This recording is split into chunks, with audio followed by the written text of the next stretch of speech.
नमस्कार, मी प्राची मराठे. पुणे दर्पण न्यूजमध्ये सर्वांचं स्वागत. सर्वप्रथम एक नजर हेडलाईन्सवर. आम्ही मेलेल्या आईचं दूध प्यायलोय का? विधान परिषद विरोधी पक्षनेते प्रवीण दरेकर यांनी शिवसेना खासदार संजय राऊत यांना खडसावलं. 23 तारखेपासून 9वी ते 12वीच्या शाळा होणार सुरू. शाळांनी केली तयारी सुरू. कोरोना अजून संपलेला नाही. पुणेकरांनो काळजी घ्या. महापौर मुरलीधर मोहोळ यांचं आवाहन. आणि 2 दिवसात शनिवारवाडा उघडला नाही तर आम्ही उघडू. ब्राह्मण महासंघाचे आनंद दवे यांचा इशारा. मुंबईत भाजपाचा भगवा फडकवणार असं विधान विरोधी पक्षनेते देवेंद्र फडणवीस यांनी केलं होतं.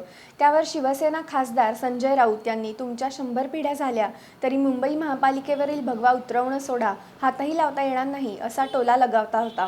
त्याला प्रत्युत्तर देताना आम्ही काही मेलेल्या आईचे दूध प्यायलोय का असा सवाल करत विधान परिषदेचे विरोधी पक्षनेते प्रवीण दरेकर यांनी संजय राऊतांना चांगलंच खडसावलंय.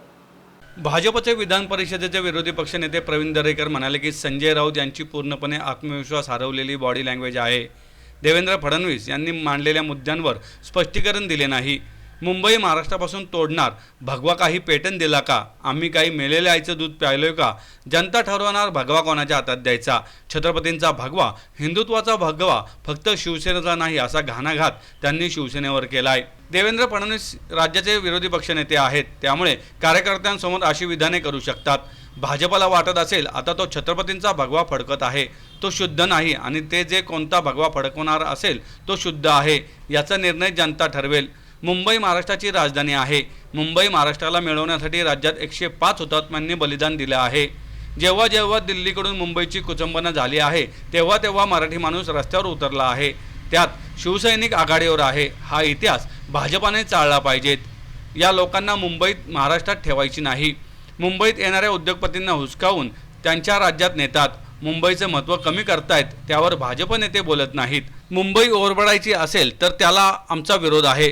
100 पिढ्या आल्या तरी मुंबई महापालिकेवर भगवा उतरवायचं सोडा, पण हात लावण्याची हिंमत नाही, कारण या भगव्यात आग आहे असं संजय राऊत म्हणाले होते. त्यावर प्रवीण दरेकर यांनी आज पुण्यात बोलताना शिवसेनेवर टीका केली आहे. आज तरी भारतीय जनता पार्टी पूर्णपणे स्वबळावर लढण्याची त्या ठिकाणी तयारी आहे आणि निवडणूक आल्यावर त्यावेळेला पक्ष काही योग्य ती भूमिका घेईल. तुम्ही मुंबई बँकेचे अध्यक्ष आहात. मुंबई मिशन मुंबई भाजपचं जे आहे त्यात भारतीय सध्या त्यांनी प्रमुख केले.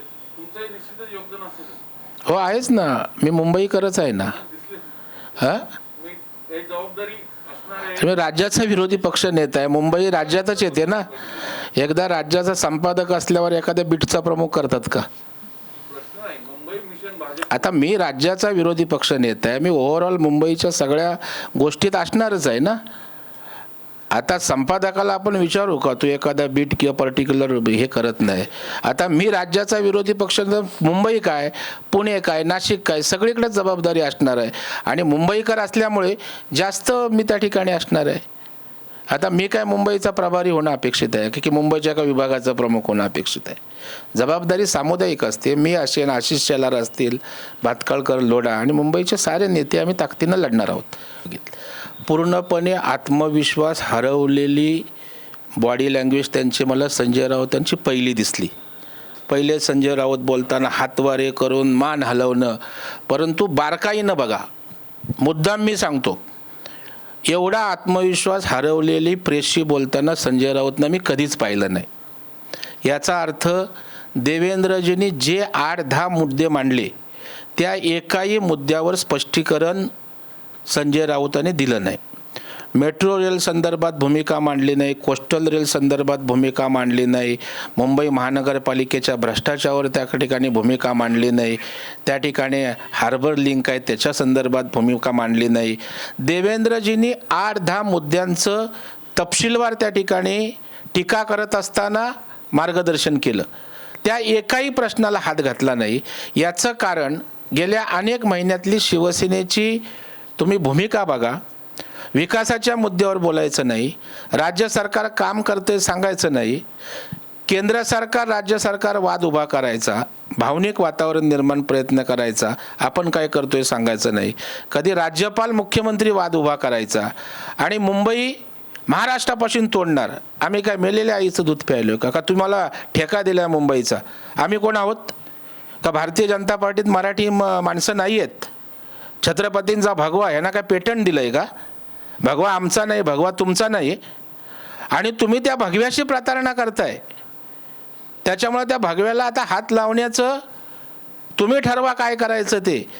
राम मंदिराच्या बाबतीत तुमची भूमिका देशानं पाहिलेली आहे. हिंदुत्वाच्या बाबतीत ज्यांनी हिंदुत्वाला विरोध केला त्यांच्या मांडीला मांडी लावून त्या ठिकाणी बसलेत. त्याच्यामुळे जनताच ठरवणार आहे. ते म्हणाले ते खरं आहे संजय राऊत, की जनता ठरवणार भगवा कोणाच्या हातात द्यायचा. आणि मुंबईकर महापालिकेचा निवडणुकीचा निकाल लागला की जनतेनं ठरवलेलं दिसेल की हिंदुत्वाचा भगवा कोणाच्या हातात द्यायचा. कधी काळी होता तो आदरणीय बाळासाहेबांना हिंदू हृदय सम्राट त्या ठिकाणी उपाधी दिली होती, तेव्हा त्या भगव्याचं तेज होतं. आणि त्याच्यामुळं छत्रपतींचा भगवा, हिंदुत्वाचा भगवा या ठिकाणी काय त्यांना पेटंट दिलेलं नाही. हा सगळ्यांचा भगवा आहे आणि त्याचं पावित्र्य राखण्याचं काम, आज ती भूमिका निभावण्याचं काम भारतीय जनता पार्टीच निरपेक्ष भावनेनं करते. आणि येणाऱ्या काळात जनता ठरवेल आणि राऊत साहेबांना त्याचं उत्तर मिळेल. राज्यातील इयत्ता 9वी ते 12वीच्या शाळा येत्या 23 नोव्हेंबरपासून सुरू होत आहेत. कोरोनाच्या पार्श्वभूमीवर आवश्यक त्या सोयीसुविधा तसेच शाळांमध्ये निर्जंतुकीकरण करणे, स्वच्छता, सोशल डिस्टन्सिंगमध्ये विद्यार्थ्यांची बसण्यासाठी सोय अशी तयारी शाळांनी सुरू केली आहे. पुण्यातील नामदेवराव मोहोळ विद्या व क्रीडा प्रतिष्ठान पुणे संचालित स्वर्गीय तु गो गोसावी माध्यमिक व उच्च माध्यमिक महाविद्यालयाने आजपासून शाळेची साफसफाई, सॅनिटायझेशन सुरू केलं आहे. कोरोनाच्या पार्श्वभूमीवर 22 मार्चला राज्यातील शाळा महाविद्यालये बंद करण्यात आल्या होत्या. त्यानंतर कोरोना रुग्णसंख्या जसजशी कमी होत गेली तसतसं राज्यात अनलॉकची प्रक्रिया सुरू करण्यात आली. पुन्हा हळूहळू सर्व काही पूर्वपदावर येऊ लागलं आहे. 8 महिन्यांपासून बंद असलेली शाळा पुन्हा एकदा 23 नोव्हेंबरपासून सुरू होत आहेत. यासाठी शाळांनी तयारी सुरू केली आहे. राज्यातील इयत्ता 9वी ते 12वीच्या शाळा 23 नोव्हेंबरपासून सुरू होणार आहेत. कोरोनाच्या पार्श्वभूमीवर आवश्यक त्या सोयीसुविधा उपलब्ध करून खबरदारीही घेण्यात येत आहे. ही जबाबदारी प्रामुख्याने स्थानिक स्वराज्य संस्थांवर ढकलण्यात आली आहे. त्यामुळे पुण्यात पालिकेलाच या वस्तू शाळांना पुरवाव्या लागणार आहेत. कोरोनानंतर शाळा सुरू होणार आहेत. अशावेळी विद्यार्थ्यांच्या सुरक्षेच्या दृष्टीने काही दिवसांपूर्वी मार्गदर्शक तत्त्वे जाहीर करण्यात आली होती. पण प्रामुख्याने शाळांसाठी लागणाऱ्या वस्तू यात सॅनिटायझर, थर्मल गन, ऑक्सिमीटर पुरवण्याची जबाबदारी कोणाची असा मुद्दा काही संस्थांनी उपस्थित केला होता. त्यावर आता राज्य शासनाने ही जबाबदारी स्थानिक स्वराज्य संस्थांवर ढकलली आहे. पुण्यातील नामदेवराव मोहोळ विद्या व क्रीडा प्रतिष्ठान पुणे संचलित स्वर्गीय तु गो गोसावी माध्यमिक व उच्च माध्यमिक महाविद्यालयाने आजपासून शाळेची साफसफाई, सॅनिटायझेशन सुरू केलं आहे. 2 दिवसापूर्वीच शाळेतील सर्व शिक्षकांची आरोग्य तपासणी करण्यात आली आहे. ज्या दिवशी म्हणजे 23 तारखेला शाळा सुरू होणार त्या दिवशी सर्व विद्यार्थ्यांची थर्मल गनद्वारे तपासणी करण्यात येणार आहे. याशिवाय सॅनिटायझेशनही करण्यात येणार आहे. कोरोनाच्या पूर्वी एका वर्गात 50 विद्यार्थी असत. आता मात्र सोशल डिस्टन्सिंगचा नियम पाळत एका वर्गात फक्त 20च विद्यार्थ्यांना बसवण्यात येणार आहे. इयत्ता 9वी ते 12वीची विद्यार्थी संख्या प्रत्येक वर्गामध्ये सरासरी 100-70 अशा पद्धतीने म्हणजे 200-250 विद्यार्थी आहेत. त्यापैकी 70 ते 80% विद्यार्थी आपल्या शाळेमध्ये सहभागी होतील आणि प्रत्येक वर्गामध्ये आपण 20 ते 25 विद्यार्थी अशा पद्धतीने त्यांची बैठक व्यवस्था करणार आहोत. विद्यार्थी आपल्या शाळेच्या कॅम्पसमध्ये प्रविष्ट झाल्यानंतर त्या सर्व विद्यार्थी आणि पालकांना आम्ही बोलवणार आहोत. पालकांचं आम्ही संमतीपत्र घेणार आहोत आणि संमतीपत्रकावर जर समजा पालकांनी सहज संमत झाले तरच त्या विद्यार्थ्यांना आपण प्रविष्ट करणार आहोत. आणि दुसरं असं की शाळेच्या गेटवरच त्या विद्यार्थ्यांची चौकशी करायची. एखाद्या विद्यार्थ्याला ताप असेल, टेम्परेचर असेल, सर्दी असेल, खोकला असेल तर त्या विद्यार्थ्यांच्या पालकांना बोलावून त्यांच्या घरी आम्ही पोहोचवण्याचं करणार आहोत.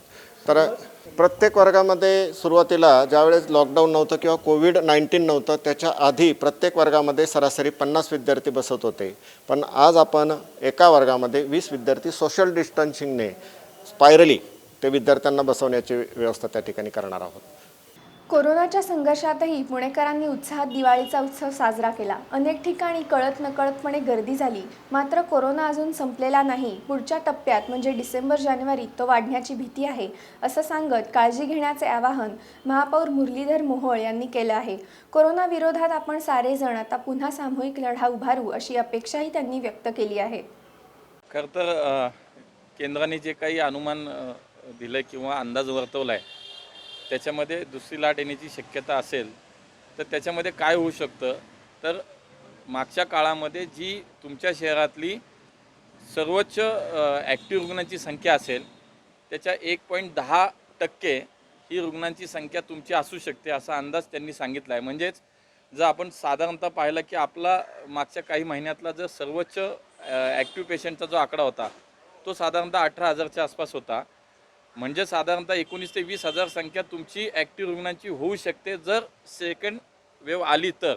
अशा पद्धतीचा अंदाज केंद्रानं दिला आहे. म्हणून मला असं वाटतं की त्या पद्धतीनं महापालिकेची पूर्णपणे तयारी आज आहे. पूर्ण यंत्रणा सक्षम आहे. कारण आपण त्याच्यातनं गेलेलो आहोत. सुरुवातीच्या काळामध्ये हा अंदाज आपल्याला कोणालाच नव्हता. त्यामुळे सगळ्या यंत्रणा सुविधा उभ्या करताना नक्की आपल्याला त्या सगळ्या याच्यामध्ये एक ताण निर्माण झाला. आपल्याला खूप धावपळ करावी लागली. परंतु आत्ता ही यंत्रणा अत्यंत चांगल्या पद्धतीने आपली उभी आहे. किंबहुना अधिक रुग्णसंख्या जर वाढली तर त्या पद्धतीचं सुद्धा नियोजन झालेलं आहे. परंतु मला असं वाटतं की ही दुसरी लाट येऊ न देणं हेच आपल्या हातामध्ये आहे. आपण सगळ्यांच्या माध्यमातून मी पुणेकरांना नक्की हे सांगेन की सेकंड वेव्ह येणं न येणं यासाठी अधिकपणे काळजी आता आपल्याला घेतली पाहिजे. सगळे आपले सण झालेत, उत्सव झालेत आणि आपापल्या पद्धतीनं आपण आजपर्यंत सगळ्यांनी याच्यामध्ये मोठं सहकार्य केलं आहे. पुणेकरांनी संयम राखला.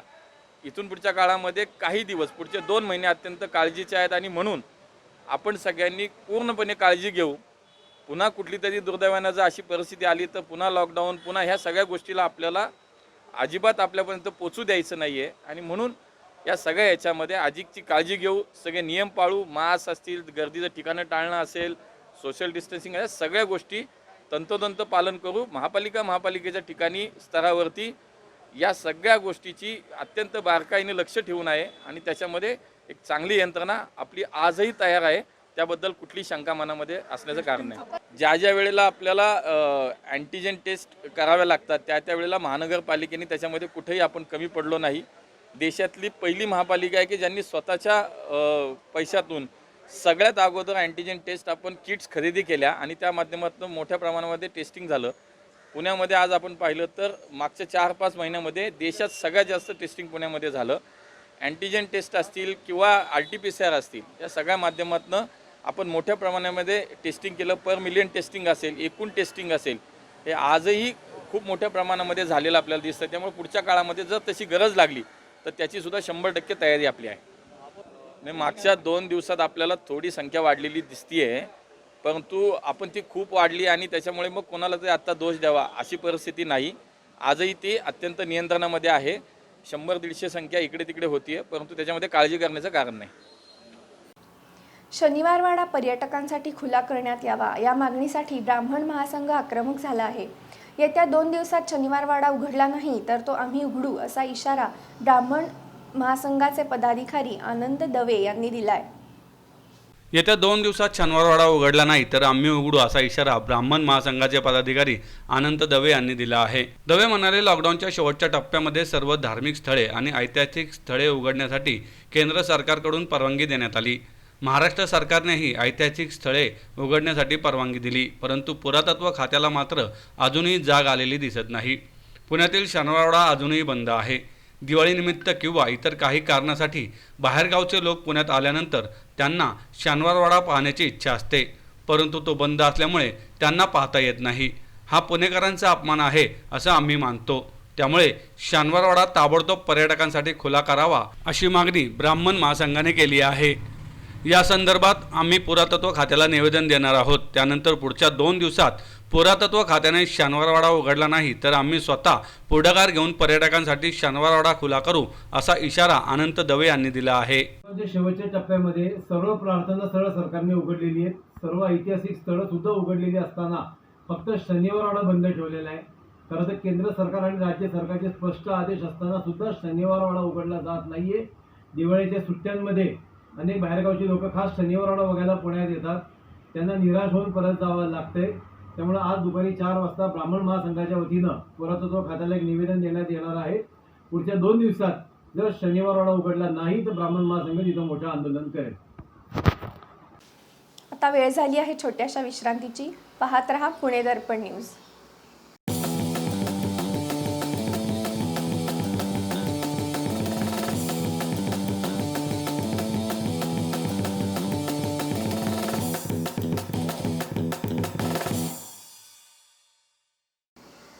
कोरोना काळात अवाजवी बिल कमी केले नाही, 100 युनिटपर्यंत मोफत वीज दिली नाहीच, उलट वीज बिल भरावे लागेल असे परिपत्रक सरकारने काढले आहे.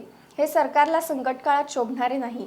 वीज भरणे का गरजेचे आहे हे सांगण्यासाठी ग्राहक मेळावे घेण्याचे नियोजन करण्यात आले असून आम्ही ते होऊ देणार नाही, आम्ही ते उधळून लावू असा इशारा विधान परिषदेचे विरोधी पक्षनेते प्रवीण दरेकर यांनी दिला आहे.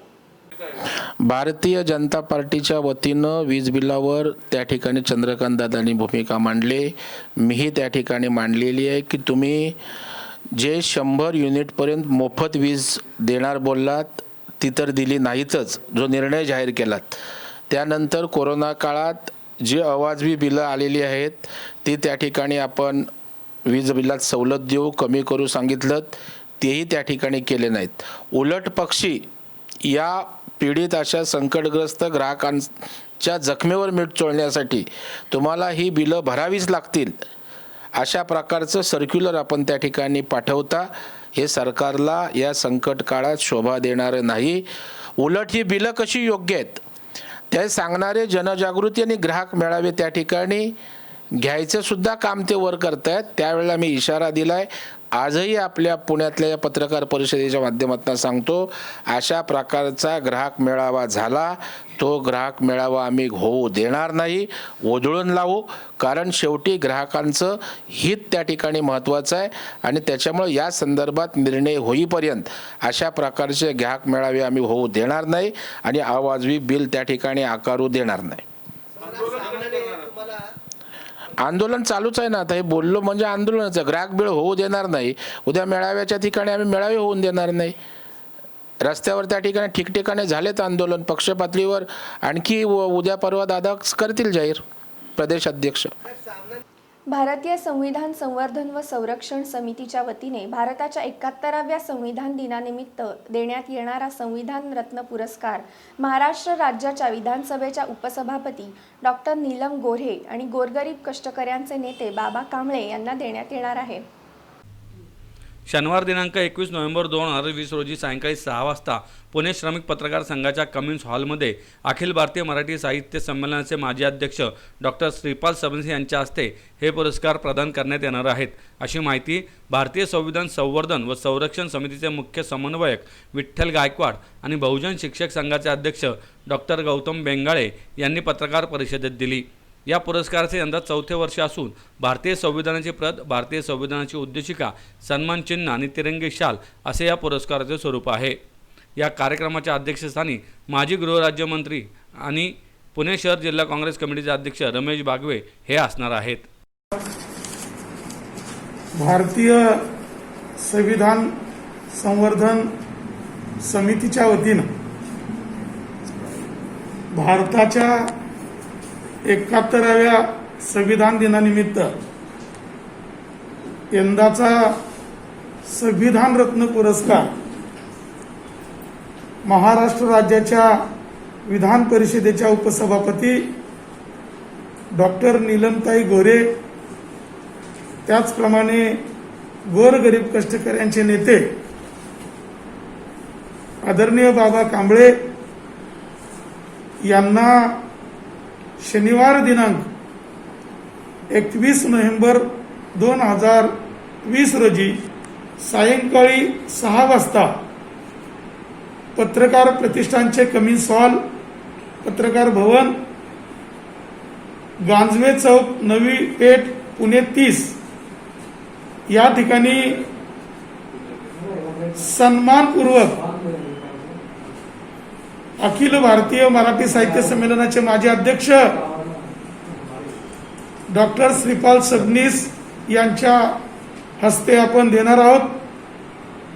या पुरस्काराचं स्वरूप भारतीय संविधानाची प्रत, सन्मान चिन्ह, भारतीय संविधानाची उद्देशिका व तिरंगी शॉल असे असून सदर कार्यक्रमाच्या अध्यक्षस्थानी माजी गृहराज्यमंत्री व पुणे शहर जिल्हा काँग्रेस कमिटीचे अध्यक्ष रमेशदादा बागवे हे असणार असून विशेष अतिथी म्हणून राष्ट्रवादी काँग्रेसचे नेते रवींद्र अण्णा माळवतकर,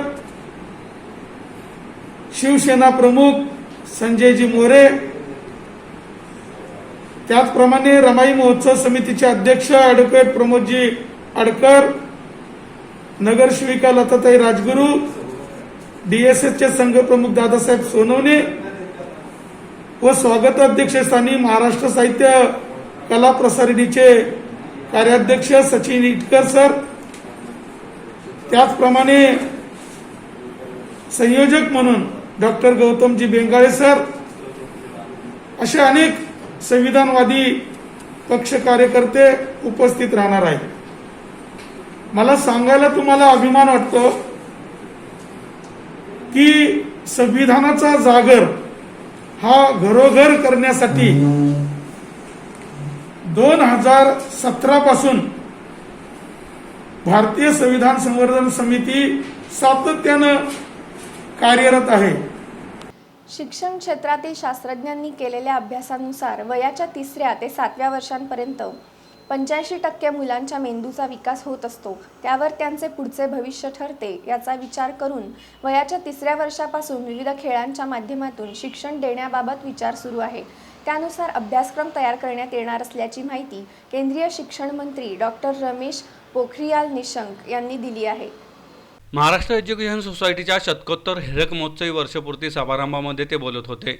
यावेळी महाराष्ट्र एज्युकेशन सोसायटीचे अध्यक्ष निवृत्त air marshal Bhushan Patwardhan, Maharashtra education सोसायटीच्या नियामक मंडळाचे अध्यक्ष राजू सहस्त्रबुद्धे, उपाध्यक्ष doctor Madhav Bhat, doctor Yashwant Waghmare, Pradeep Naik, Abhay Kshirsagar, Maharashtra education सोसायटीचे सचिव डॉक्टर भरत वनकटे, सहाय्यक सचिव सुधीर गाडे आदी मान्यवर उपस्थित होते। डॉक्टर निशंक म्हणाले की केंद्र सरकारने राष्ट्रीय शिक्षण नीती अंमलात आणली आहे।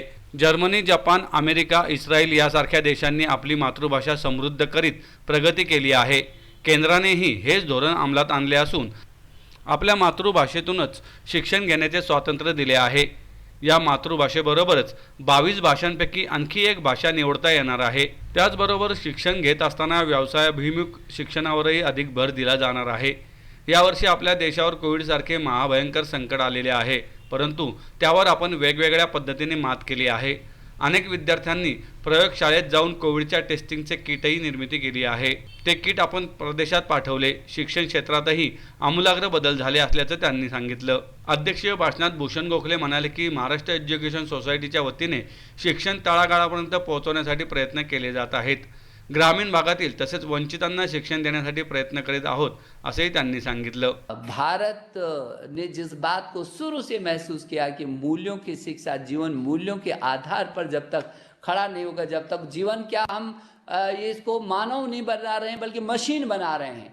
हमारी जो योजना है, जो हमारा काम है, पहले मनुष्य को मनुष्य बनाना है। और इसलिए मुझे खुशी होती है कि हमारे देश के यशस्वी प्रधानमंत्री नरेंद्र मोदी जी की अगुवाई में इस देश ने एक नई शिक्षा नीति को व्यापक सुधार परिवर्तनों के साथ, आमूल चूल सुधारों के साथ लाए हैं। और ये शिक्षा नीति अचानक नहीं आई है, ये एक सरकार की नहीं हो सकती केवल, ये एक पार्टी की नहीं हो सकती, ये पूरे देश की शिक्षा नीति है। ये दुनिया का सबसे बड़ा विमर्श हुआ इसमें। पूरी दुनिया में शायद आज तक किसी नीति पे इतना विमर्श नहीं हुआ होगा।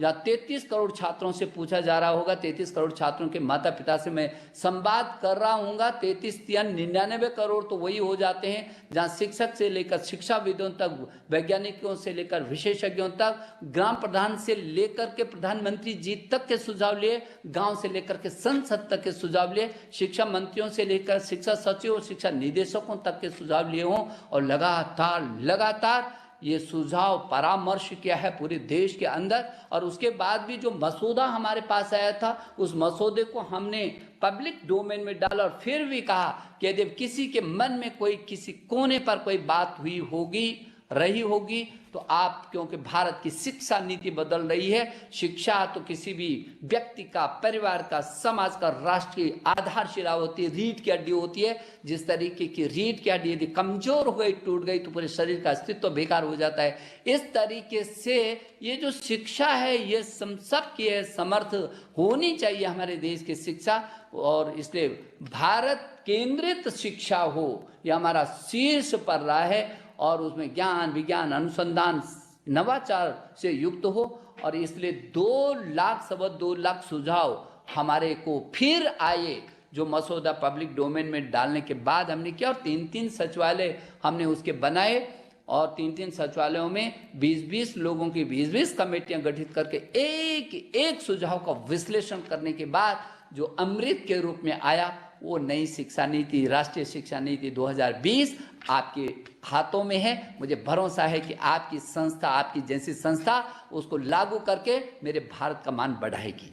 इसके 3 वर्ष के बच्चे को खेल खेल में क्या हो सकता है, उसकी कैसी प्रवृत्ति है, क्या है, उसको लगेगा भी नहीं कि वो उसके साथ वो अलग से है। और कुछ ऐसा पाठ्यक्रम हम लोग तैयार कर रहे हैं कि किस रूप में वो 3 वर्ष से लेकर के और 6 वर्ष तक उसको हम उसी सीमा तक चौतरफा उसके अंदर का जो जितना विकास है, जितना विस्तार है, वो कैसे करके हो सकता है।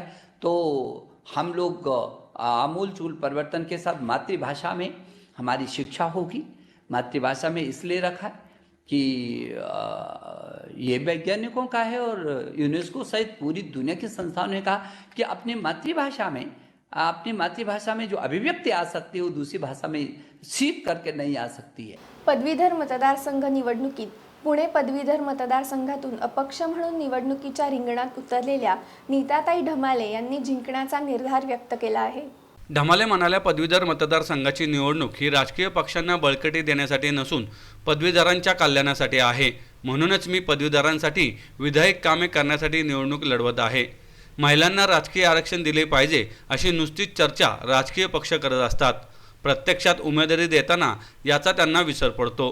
गेल्या 1 वर्षापासून पदवीधर निवडणुकीसाठी तयारी करीत आहे। निस्वार्थीपणे पक्षात काम केले, मात्र ऐनवेळी राष्ट्रवादी काँग्रेसने उमेदवारी नाकारली। पदवीधरांसाठी विधायक कामे करण्यासाठी मी एक सक्षम महिला पर्याय म्हणून निवडणुकीत विजयाचा निर्धार घेऊन उतरले आहे। त्या पुढे म्हणाले की राज्यात बेरोजगारीचे प्रमाण मोठ्या प्रमाणात आहे।